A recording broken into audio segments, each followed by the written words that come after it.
Hi, my friends, and welcome back to Over 60 and Loving It with Yvonne. Today, we are going to make peanut brittle. Yes, one of my favorite holiday candies. We're going to have fun doing this. Let me show you what we're going to need. Very simple ingredients for a tasty, tasty candy. Now, we're going to make peanut brittle.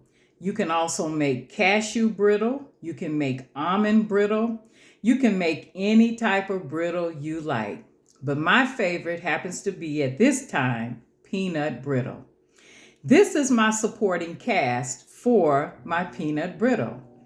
We have, first of all, corn syrup. We only need a cup of corn syrup. We're going to need some sugar. I use very fine granulated sugar. Now, most of the time, I get the Dixie Crystal sugar, the very fine. You can find that in most of your supermarkets.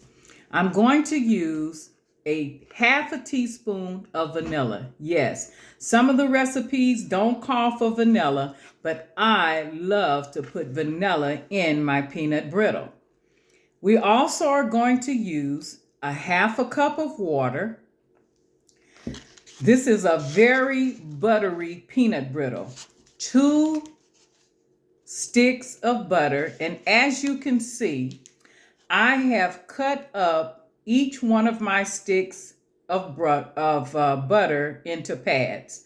So cut pads of butter up, okay? So it'll be easier to go into the sauce once you get to that stage. Very simple ingredients. The final ingredient that you need to make the peanut brittle what it is baking soda. Yes. And as we go with the process, I will show you each stage that we get to add each of these products. This is a fun candy to make. It's very, very quick.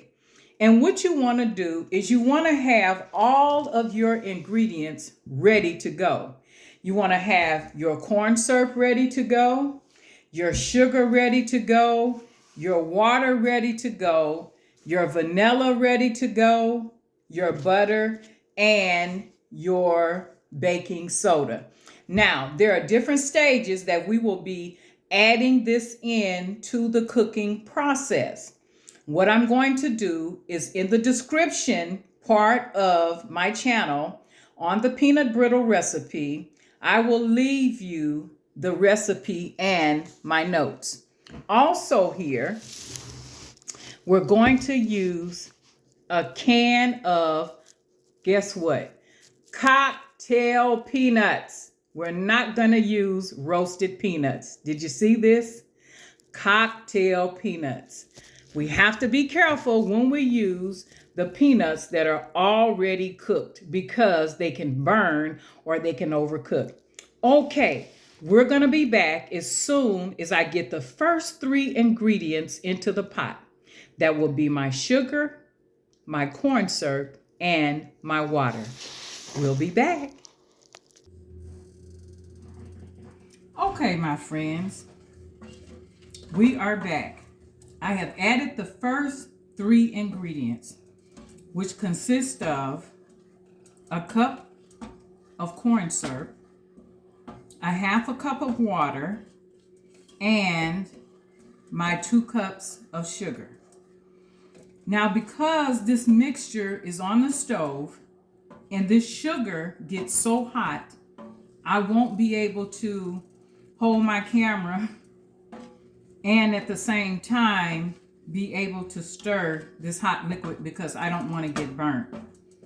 So what I'm going to do is I'm going to show you the point to which I'm at, and this is where we are now. We're at the point where we're going to bring the candy to a boil. Excuse me for 1 second. Okay, we're going to bring it to a boil. Okay, here we go. We're going to stir this I'm going to set my timer for 12 minutes. Well, let me do it for 10. I'm going to set my timer on my stove for 10 minutes. As you can see, we want to stir this corn syrup, the sugar, and water until all the sugar is cooked, or for 8 to 12 minutes. Now, we have to be very careful. Not only will this sugar burn you and burn you very badly, we don't want to burn up the sugar because we'll have to start over.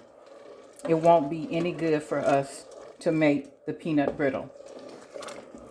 So I'm going to continue to stir. I won't keep you on the camera because I'm just going to be stirring for another 8 minutes. So be sure to have a good wooden spoon that you just use for candy purposes. The reason why is because if you use your candy spoon for something else, this is a porous object, and whatever you use it for, like spaghetti sauce or something of that nature, it will get into the pores of this wood. And so you will be having peanut brittle that tastes like spaghetti. Okay, so it's starting to boil. It's boiling pretty quick. I'm going to turn my temperature down here a little bit. I'm going to continue to stir. Also, I'm going to use a candy thermometer. This is the one that I have here. It does Fahrenheit and Celsius. We're looking for the hard crack.